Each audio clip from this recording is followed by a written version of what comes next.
Friends வாங்க, இன்னைக்கு எங்கள் வீட்டில் சப்பாத்தி செய்ய போகிறேன். அது குருமாவும் செய்ய போகிறேன். வீடியோக்குள்ளே வாங்க பாருங்க. சப்பாத்திக்கு மாவு பிசையலாம். இதில் உப்பு ஏற்கனவே போட்டேன். இப்போ தண்ணி கொஞ்சம்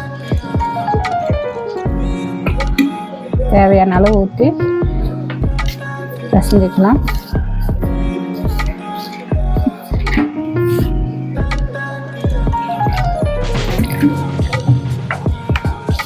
செய்யலாம் பாருங்க. மாவு நல்லா பிசைஞ்சாச்சு. மாவு காயாமல் இருக்குன்னா லைட்டாக மேலே ஆயில் போட்டுக்கணும். அப்படியே இருக்கும். சும்மா லைட்டாக போட்டால் போதும். பாருங்க நல்லா வந்துச்சு பாருங்க. 10 நிமிஷம் ஊறட்டும். குருமா ரெடி பண்ணிவிட்டு குருமா செய்யலாம். சப்பாத்திக்கு வாங்க பாருங்க. எண்ணெய் ஊற்றிக்கலாம். கடுகு போட்டுக்கலாம். கொஞ்சம்னா ஜீரகம் போட்டுக்கலாம். கொஞ்சம்னா சோம்பு.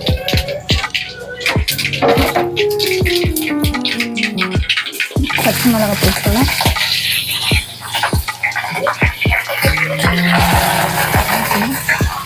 கருவேப்பிலை போட்டு வெங்காயம்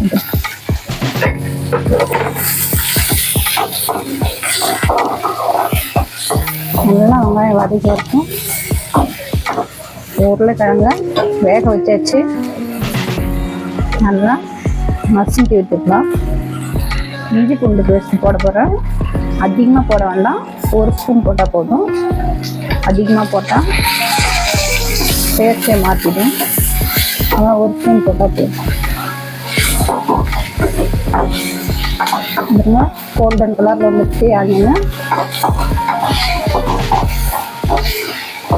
சப்பாத்திக்கு இந்த மாதிரி செஞ்சால் சூப்பராக இருக்கும். போட்டுக்கலாம். இப்போ நல்லா அதை கலரி விட்டுடலாம். கொஞ்சம்னா மஞ்சத்தூள் போட்டுக்கலாம். எல்லாம் திட்டமாக போட்டால் தான் செய்கிற டேஸ்ட் நல்லாயிருக்கும்.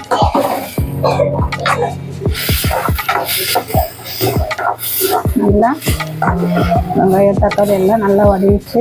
இப்போ உருளைக்கிழங்கு போட்டுக்கலாம்.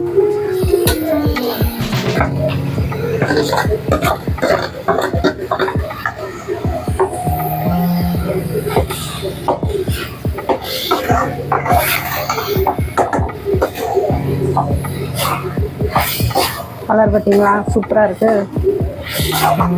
சப்பாத்தி சாப்பிடும்போது இதோட டேஸ்ட்டாக இருக்கும். இந்த மாதிரி ட்ரை பண்ணுவோம்.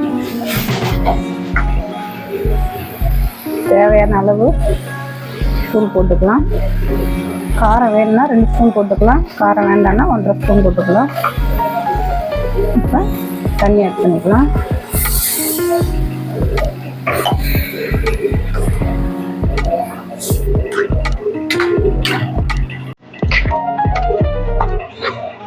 இப்போ உப்பு கொஞ்சம் போட்டுக்கலாம். உப்பு அதிகமாக போட்டக்கூடாது, தேவையான அளவு தான் போடணும்.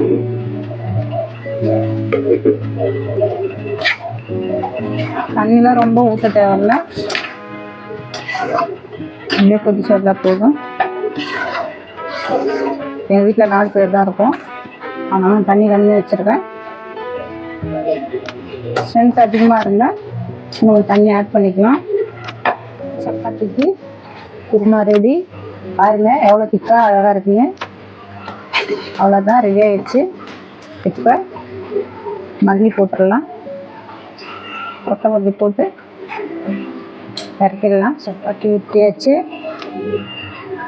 கல் காஞ்சிச்சு. லைட்டாக ஆயில் விட்டு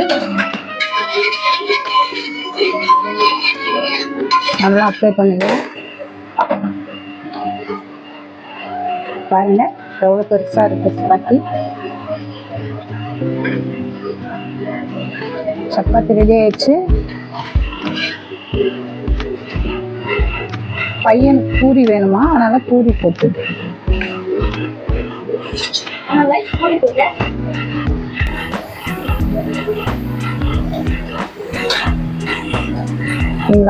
சப்பாத்தி மாவு பாருங்க. பூரி சூப்பராக வருது பாருங்க. மாவை நல்லா பிசைஞ்சு ஒரு 10 நிமிஷம் ஊற வச்சோம்னா பூரி அழகா வந்து பாருங்க.